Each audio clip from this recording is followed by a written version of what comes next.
Hi folks, you're with Tacitus today. Tacitus Day, your pushback channel. Thank you for joining this audio, radio, no pictures live stream.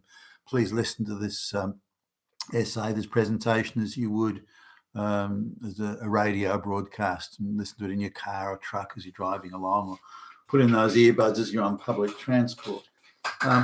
In this essay, I'd like to talk about the globalist propaganda that's trying to gin up the sale and the take-up of electronic vehicles. Now, as we probably all know, the very optimistic views of how many electronic vehicles, EVs as they call them, would be sold, it's falling well below any sort of budgeted or prognosticated sales numbers, sales figures. EV factories are closing down. The big companies, the Fords and General Motors, are announcing big losses on EV manufacturing, and there's job layoffs and the like. So there's a bit of a public relations propaganda exercise to be put out there. And so what the globalist propaganda machine is claiming, and in Australia as well, is that the only reason there's not a bigger take-up of electronic vehicles is because we have a chronic skills shortage. There's just a shortage of skills. There just isn't enough people to service and maintain and sell and specialist knowledge, and there are tens of thousands of jobs going unfilled, and it's because of this that the electronic vehicle sales are below expectations. The skills shortage, massive skills shortage. So, okay, this piece came onto a business website that I subscribe to. So now this is pretty easy to check. So this is a high risk bit of propaganda here. It's easy to check this and verify it. So I got onto the nation's biggest online job board, and then did a number of searches and using different terms, EV, electronic vehicles, and so on, to try and pick up the number of jobs. We're going now, thousands is the claim, and there are so many jobs going unfilled in the EV industry that this is a significant, if not the primary cause of why electronic vehicles are not being sold. Now, I can straight away call bullshit on that, but let's verify it, because they've made a direct claim. This is what's holding the industry back: thousands of jobs being unfilled, skill shortage, mass migration needed. So it dovetails back into the globalists' key thing, which is moving illiterate peasants from the third world into the first world.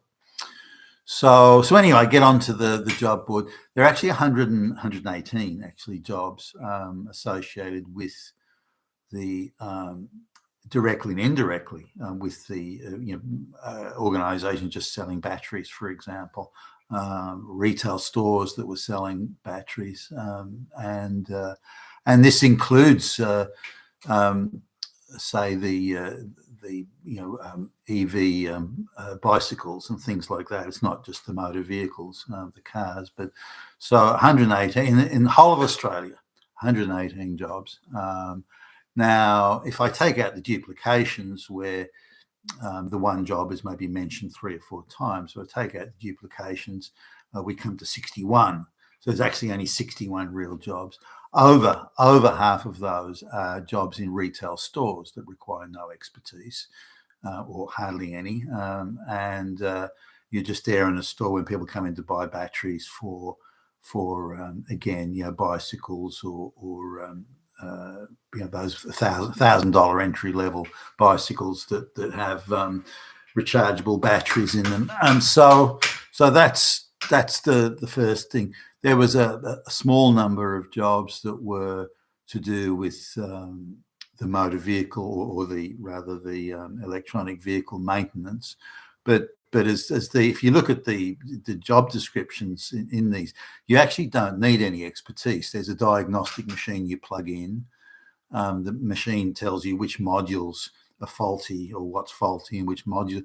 Everything is built on a plug-in, plug-out module basis, according to the job description at least. And so it tells you, module number 3, replace. So you get module number 3 off the shelf, pull out the old one that's presumably faulty because the diagnostic machine has told you, plug in the new one, redo the diagnostics, no faults come up, no fault codes are read, and then you're good to go. So it's there's no you don't need to be an apprentice mechanic or something like that. All you need to do is plug in this machine. There's a place where you plug it in. It tells you exactly what part the warehouse or the workshop, or whatever's got the part listed and it stuff. So it's almost a monkey see, monkey do type job, which pretty much anyone could do. Now, beyond that, there were a couple of executive jobs, but they didn't require EV expertise. An executive from another industry, operations or something, could easily have come across and done that. So I couldn't find a single, not one in the whole of Australia. I couldn't find one job that involved any sort of expertise that would either be hard to acquire or difficult to acquire, or that wouldn't, a week of training at max would have covered. So there's very few jobs. There's 61, I think it was, jobs that in the whole of Australia. And none of those, in my view, required anything other than entry-level type expertise. And again, we're looking at retail stores, low-paid retail store jobs that were, paying sort of less than even the average wage. So now, none of these jobs were older jobs that were like 30 days or over 30 days. They were all within the 14 or 7 to 21 day age range, suggesting that there's no problem with filling the jobs that are there, and there's not many needed to fill. So why the propaganda? Now, when you tell lies this big, especially where it can easily be checked and verified, it took me like 2 minutes to verify it. Or debunk it as in this instance, and yet they were rather broad. Now, when I looked around on this business, they've taken it directly from a US story, a story on a US business where they've just grabbed it and stuck it in, and then taken out the US and put Australia in there. So very, very, very sloppy journalism. And now I don't think that would apply in the US either, given the amount of people in the EV industry that are being laid off rather than hired. So we can say it's a complete and total and utter lie, total garbage. But it's representative of the sort of, the endless torrent of lies that the globalists engage in. The whole globalist thing is a scam. They can't support it. It can't be justified. It can't be explained or proven or shown how it's beneficial. It's beneficial only to a tiny number of people at the apex, the Klaus Schwabs or the Bill Gates or whatever. But it doesn't benefit anybody else, nor will it ever. And it's destroying our living standards. But because they control the media and the business sector, and because they have so much control, the pushback, the mainstream pushback, and the questions just aren't there. If there was an interview, somebody was getting interviewed in the US a couple of weeks ago, and the interview was very soft, and so this is a guy from the EV Industry Association or something like that. He's also arguing, we've got a shortage of skills and this and that. Government must do more, and so on. And there was no questioning or pushback. So this guy could make any assertion he wanted.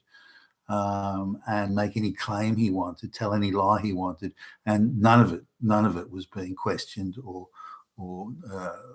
no situation was he required to explain it.